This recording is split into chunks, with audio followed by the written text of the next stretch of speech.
इधर दिल्ली विधानसभा चुनाव के नतीजों से पहले आम आदमी पार्टी के विधायकों की खरीद फरोख्त के आरोप पर सियासी बवाल मच गया। आम आदमी पार्टी ने आरोप लगाया कि बीजेपी ने उसके 16 विधायकों और उम्मीदवारों को फोन पर करोड़ों रुपए देने का ऑफर दिया ताकि वो पाला बदल लें।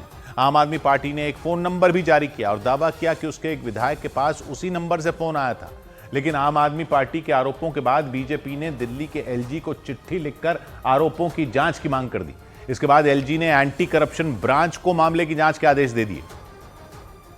और यह सब कुछ हुआ दिल्ली विधानसभा चुनाव के नतीजे आने से एक दिन पहले। एलजी वीके सक्सेना का आदेश मिलते ही एसीबी एक्शन में आ गई। 3 अलग अलग टीमें बना दी गईं। एसीबी की एक टीम अरविंद केजरीवाल के घर, एक टीम सांसद संजय सिंह के और एक टीम 15 करोड़ रुपए का ऑफर मिलने का दावा करने वाले विधायक मुकेश अहलावत के घर पहुंच गई। काउंटिंग से एक दिन पहले यह घटनाक्रम हो रहा है। अरविंद केजरीवाल के घर के भीतर एसीबी की टीम है, तो सियासी घमासान इस वक्त दिल्ली में अपने चरम पर है।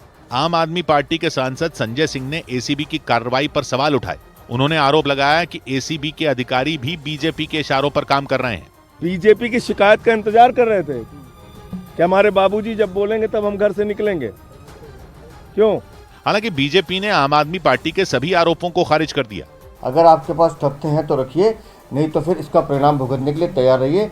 बीजेपी ने दावा किया कि दिल्ली में बुरी तरह हार रही अरविंद केजरीवाल की पार्टी मुंह छिपाने के लिए बहाने बना रही है। लेकिन आम आदमी पार्टी ने न सिर्फ बीजेपी पर हमला बोला बल्कि जांच कर रहे एसीबी के अधिकारियों को भी कटघरे में खड़ा कर दिया। आम आदमी पार्टी के सांसद संजय सिंह ने सवाल उठाया कि एक रोज पहले जब उन्होंने प्रेस कॉन्फ्रेंस में आरोप लगाया था तब एसीबी ने कार्रवाई क्यों नहीं की। संजय सिंह ने दावा किया कि एसीबी उनकी तरफ से की गई शिकायत पर एक्शन ले तो वो उन 16 नंबरों के बारे में भी जानकारी देंगे जिनसे उनके विधायकों को ऑफर देने के लिए फोन आए थे। लेकिन नतीजों से एक दिन पहले शुरू हुए सियासी घमासान के बीच अरविंद केजरीवाल ने अपने आवास पर एक बैठक बुलाई और उस बैठक में आम आदमी पार्टी के सांसद, विधायक और सभी उम्मीदवार शामिल हुए। मीटिंग में आम आदमी पार्टी के द्वारका से विधायक और उम्मीदवार विनय मिश्रा भी पहुंचे। उन्होंने एक रोज पहले एक वीडियो जारी कर बीजेपी पर ऑफर देने का आरोप लगाया था। उन्होंने ऑफर दिया था कि 15 करोड़ रुपए ले लीजिए रिजल्ट से पहले, और एक अगर किसी को साथ लेके आते तो मंत्री परिषद। हालांकि थोड़ी देर बाद एंटी करप्शन ब्रांच की एक टीम जांच के लिए अरविंद केजरीवाल के घर पहुंच गई। जो जांच है खरीद फरोख्त के मामले में वो अब एसीबी की टीम बढ़ाएगी। आपको बता दें कि आम आदमी पार्टी ने दावा किया था कि 15 करोड़ के ऑफर उनके विधायकों को, उनके उम्मीदवारों को आ रहे हैं। लेकिन जांच के लिए पहुंचे एसीबी के अफसरों को उनके घर में एंट्री नहीं मिली। वो काफी देर तक उनके घर के बाहर ही डटे रहे, क्योंकि एसीबी की टीम के वहां पहुंचने की खबर मिलते ही आम आदमी पार्टी के वकील भी वहां पहुंच गए। आम आदमी पार्टी के वकीलों ने आरोप लगाया कि एंटी करप्शन ब्रांच यानी एसीबी की टीम के पास जांच के लिए एक भी कानूनी दस्तावेज मौजूद नहीं था। और यही आरोप लगाकर आम आदमी पार्टी के वकीलों ने हंगामा भी किया। कुछ लोग एसीबी के यहाँ पे बिना किसी कागज के, बिना किसी नोटिस के, पता नहीं किनके कहने पे फोन पे यहाँ पे आ गए।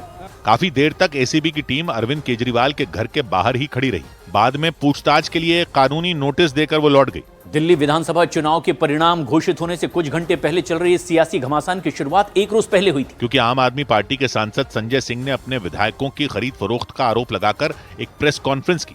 संजय सिंह ने आरोप लगाया कि दिल्ली के सुल्तानपुर माजरा से विधायक मुकेश अहलावत, देवली से उम्मीदवार प्रेम चौहान, त्रिलोकपुरी सीट से उम्मीदवार अंजना पारचा और द्वारका से विधायक विनय मिश्रा को फोन कॉल आई थी। उनकी प्रेस कॉन्फ्रेंस के कुछ ही घंटों बाद बीजेपी दिल्ली के उपराज्यपाल के पास पहुंच गई।